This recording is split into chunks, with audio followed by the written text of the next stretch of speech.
चौधरी का रहस्य ये है कि चौधरी की उपाधि हमारे पूर्वजों ने नवलगढ़ की जनता की सेवा करके अर्जित की थी।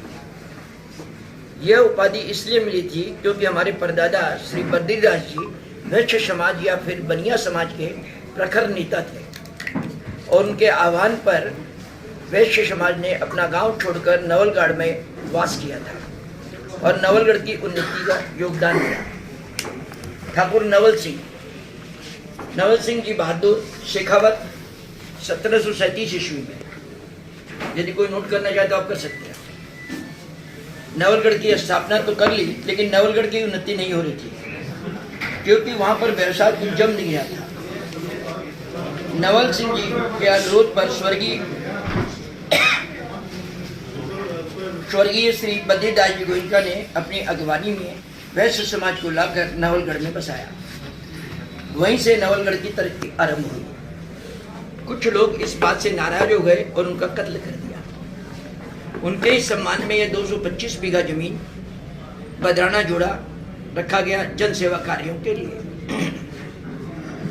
नवलगढ़ की स्थापना में और उसके समुचित विकास में हमारे गोइंका परिवार का शुरू से ही योगदान रहा है। यह झुंझुनू सीकर हाईवे के लिए भी हमने अपनी जमीन सहर्ष प्रदान की। ये जो हाईवे निकला हुआ है ये जोड़ की जमीन थी और यह सड़क हमारी जमीन से होकर गुजरती है।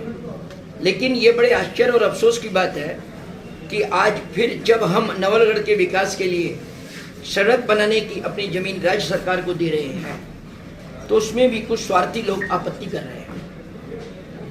कुछ शब्द ऐसे हैं जो आप लोग को हो सकता खराब लगे, किसी को नहीं लग रहा, आप तो बोलो, लेकिन फिर भी मैं अपनी बात बता रहा हूँ।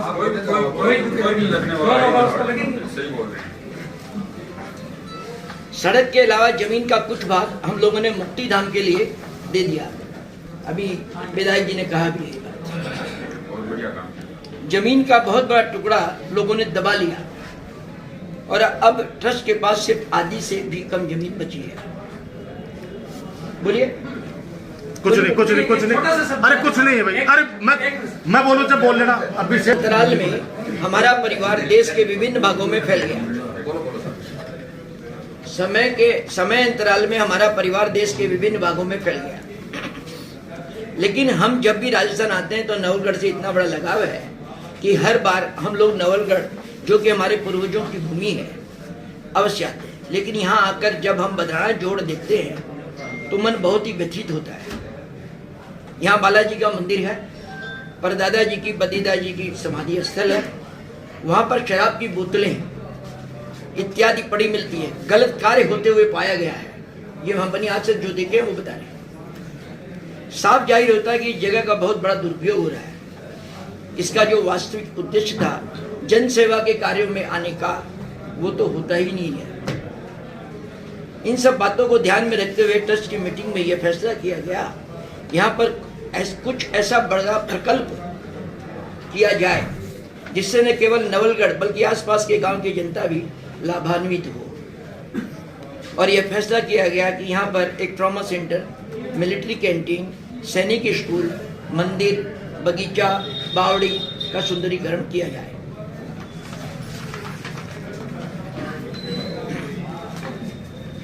बड़े दुख की बात है कि इस विकास कार्य को करने के लिए जब हम आगे बढ़ते हैं तो स्थानीय जनता, जिनके भले के लिए हम सब करना चाहते हैं, वो इसका विरोध कर रही है। जनता नहीं कर रही है साहब।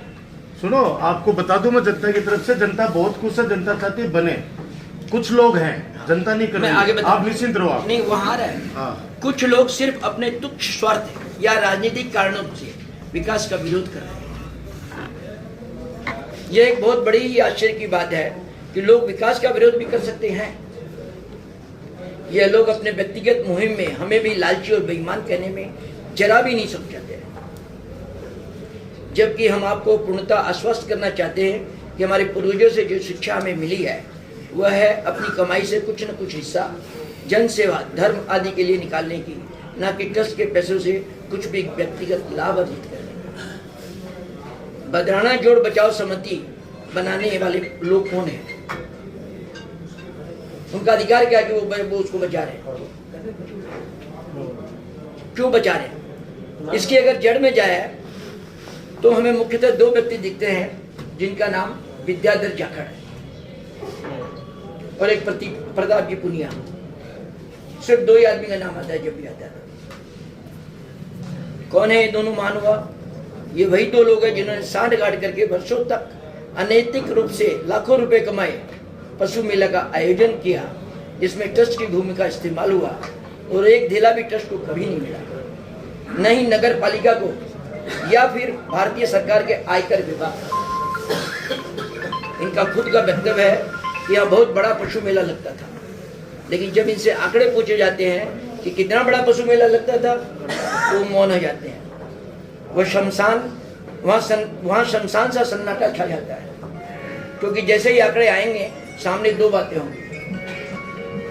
या तो यह पता चलेगा कि वो पशु मेला अत्यंत ही न्यूनतम स्तर का था और कुछ गिने चुने लोग ही आते थे, या फिर अगर वो बड़े स्तर का था तो जिसमें 1000 लोग आते थे तो अपने उसमें आय भी उस तरह की होती होगी। उसका लेखा जोखा मांगा जाएगा। उन्होंने कितना पैसा ट्रस्ट को दिया, कितना पैसा नगर पालिका को दिया और कितने पैसे आयकर विभाग को दिए। इसलिए आप पाएंगे बातें तथ्यों के आधार पर नहीं हो रही है। विरोध जताने वाले लोगों के द्वारा खाली जनता को गुमराह करने के लिए गोल गोल बातें हैं। यहाँ बहुत बड़ा पशु मेला लगता था, उससे नवलगढ़ की जनता वंचित हो जाएगी।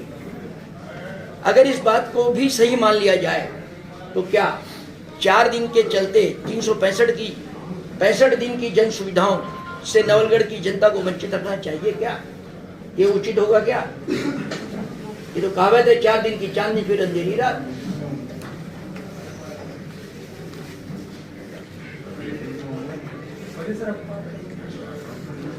मैं आप सबसे ये रिक्वेस्ट चाहता हूँ, मुझे पता लगा 22 तारीख को हमारे द्वारा करवाई गई तार बंदी हटवा रहे हैं। ये बात विधायक जी ने बोली तो मुझे कलकत्ता से यहाँ आना पड़ा, सब काम काज छोड़ दिया।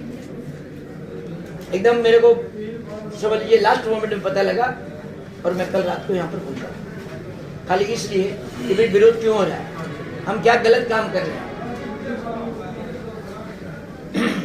मैं नवलगढ़ की जनता से, जनप्रतिनिधियों से पूछना चाहता हूं कि प्रशासन से भी आज इस जमीन का बेचान ट्रस्ट द्वारा किया जाता है, तो ऐसा कोई नियम है जो हम इसका बेचान नहीं कर सकते?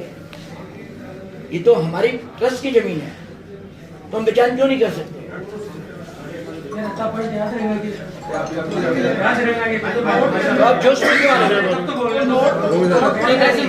नहीं, अभी आप नहीं बोल रहे। कोर्ट में अलग अलग व्यक्तियों ने अजी तो नोट कर लो, बच्चा पॉइंट टू पॉइंट बोल दियो। अच्छा ठीक है सर, बोला 2019 का फैसला भी फेवर में नहीं है। उसमें श्री राम थे, कोई रेवत सिंह था, कोई मोहनलाल था, कोई रघुवीर बोल था। मेरे पास सारे पेपर है, मेरे पास में फाइल है।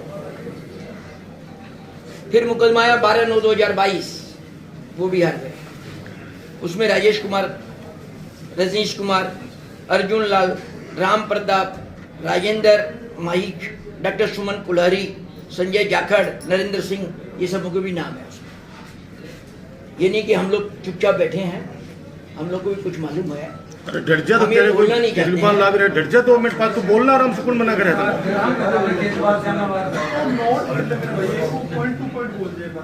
अच्छा चलिए हम नहीं बोलेंगे, आप बोलिए। चलिए हम नहीं बोलेंगे, आप बोलिए।